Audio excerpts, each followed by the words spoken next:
Hello everyone, আজকের ক্লাসে আমরা প্রসেসিংয়ের ওপরেই একটা সুন্দর প্যারাগ্রাফ করব এবং এই প্যারাগ্রাফে এমন এমন কিছু ইংলিশ আছে যেগুলো ট্রান্সলেশন দিয়ে করানো হবে এবং যা তোমাদের অবশ্যই কাজে লাগবে।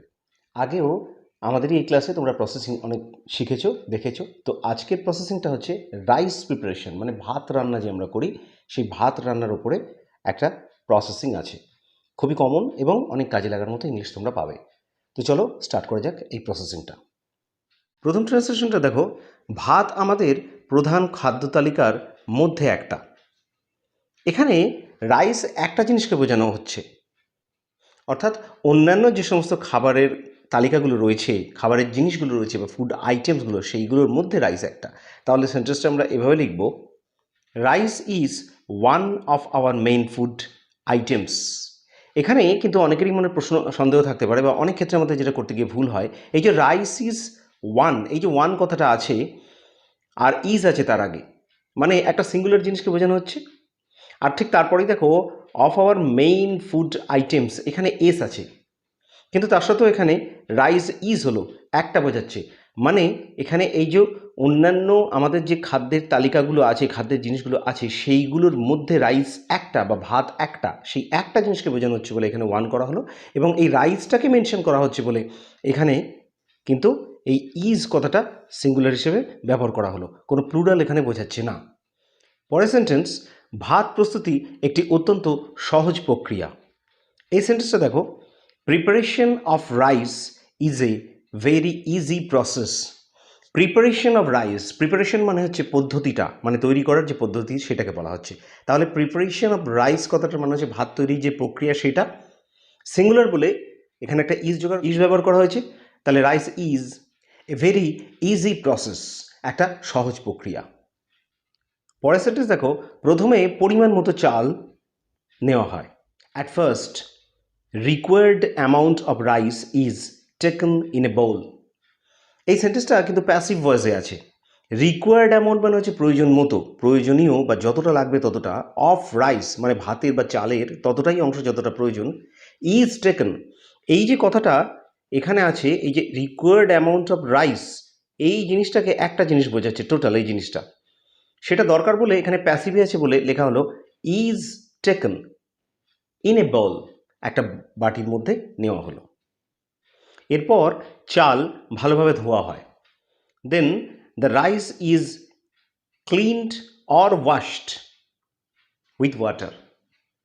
এখানে দেখো, দ্য রাইস ইজ ক্লিনড মানে চালগুলোকে পরিষ্কার করা হয়, অথবা এখানে ওয়াশও ব্যবহার করা যায়, দুটোর মধ্যে যে কোনো একটাই ব্যবহার করা যায়। Cleaned or washed with water, জল দিয়ে ধোয়া হয়। এখানে কিন্তু জল দিয়ে, যেহেতু জল একটা নির্জীব জিনিস, কোনো কিছু দিয়ে কোনো কাজ করা হলে ইংরেজিতে আমরা সেক্ষেত্রে উইথ এই প্রিপোজিশনটা আমরা ব্যবহার করি। যেমন লাঠি দিয়ে ভাঙা, উইথ এ স্টিক। কিন্তু মানুষ দ্বারা কোনো কাজ করা বোঝালে তখন বাই হবে। যেমন কাজটা আমার দ্বারা করা হয়েছিল, the work was done by me, সেক্ষেত্রে বাই হবে। এক্ষেত্রে জল আছে বলে, নির্জীব জিনিস আছে বলে সেক্ষেত্রে উইথ ব্যবহার করা হলো। তাহলে then the rice is cleaned or washed with water, জল দিয়ে চালগুলোকে ধোয়া হলো।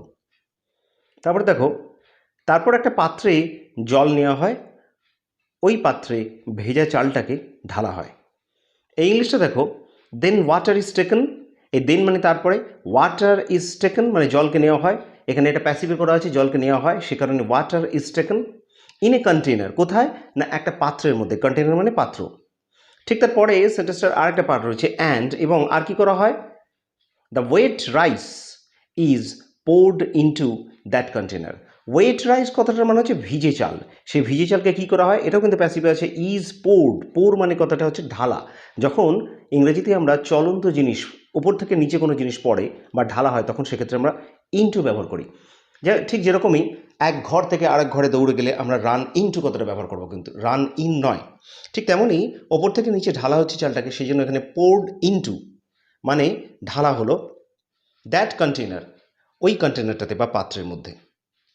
তাহলে দুটো ভাগ হলো সেন্টেন্সটার, the water is taken into a container, জল নেওয়া হলো একটা পাত্রে, অ্যান্ড দ্য ওয়েট রাইস, এবং ওই ভিজে চালটাকে, rice is poured into that container, ভিজে চালটাকে সেই পাত্রের মধ্যে ঢালা হলো। এরপর পাত্রটা গ্যাসের আগুনে রাখা হয় এবং জলসহ চাল ফুটতে দেওয়া হয়। Then the container is put on the oven and the water and rice is left to boil. দেখো এখানেও অ্যান্ড দিয়ে আমরা দুটো বাক্যকে কিন্তু জুড়েছি, অর্থাৎ এটা একটা কম্পাউন্ড সেন্টেন্স বলা যেতে পারে। এই যে প্রথম পার্টটায়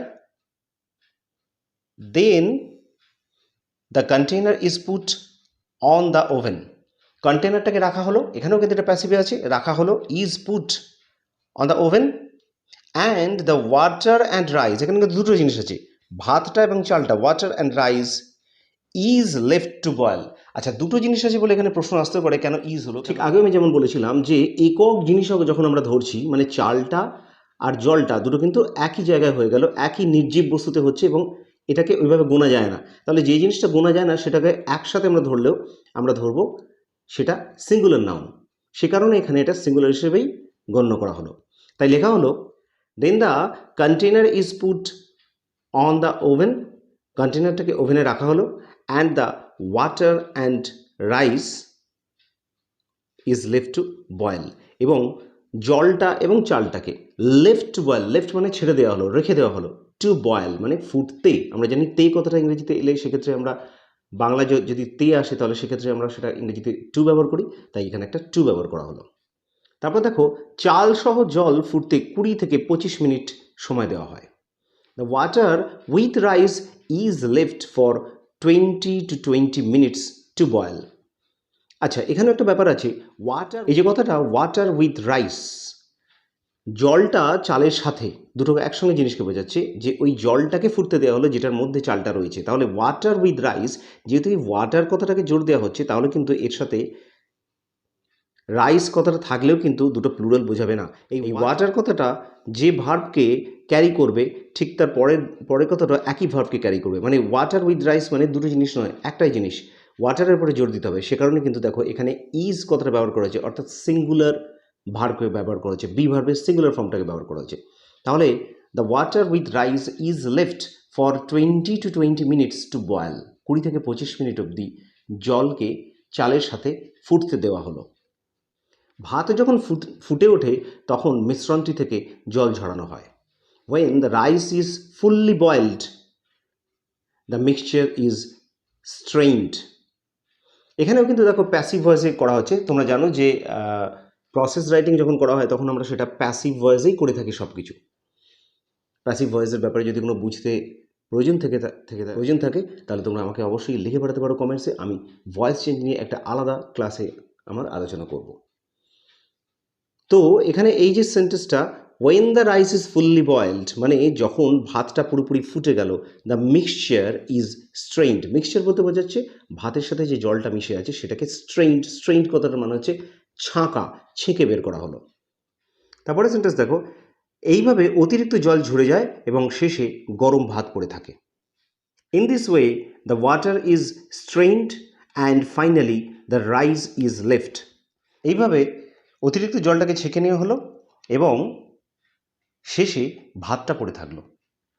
দ্য রাইস ইজ লেফট মানে ভাতটা পড়ে থাকলো। শেষ সেন্টেন্সটা দেখো, শেষে গরম ভাত, তরকারি, মাছ বা মাংস দিয়ে পরিবেশন করা হয়। Finally the hot rice is served with curry or fish or mutton or butter. এখানে দেখো সবকটাকে অর দিয়ে করা হয়েছে, কারণ মাছ অথবা মাংস অথবা তরকারি অথবা বাটার বা মাখন ইত্যাদি দিয়ে ভাতকে পরিবেশন করা হয়। তাহলে ফাইনালি কথাটা মানে সর্বশেষে, তাহলে ফাইনালি সবশেষে the hot rice is served, এই যে ইজ সার্ভড এইটা কিন্তু প্যাসিভে আছে, মানে প্যাসিভ ভয়েসে আছে।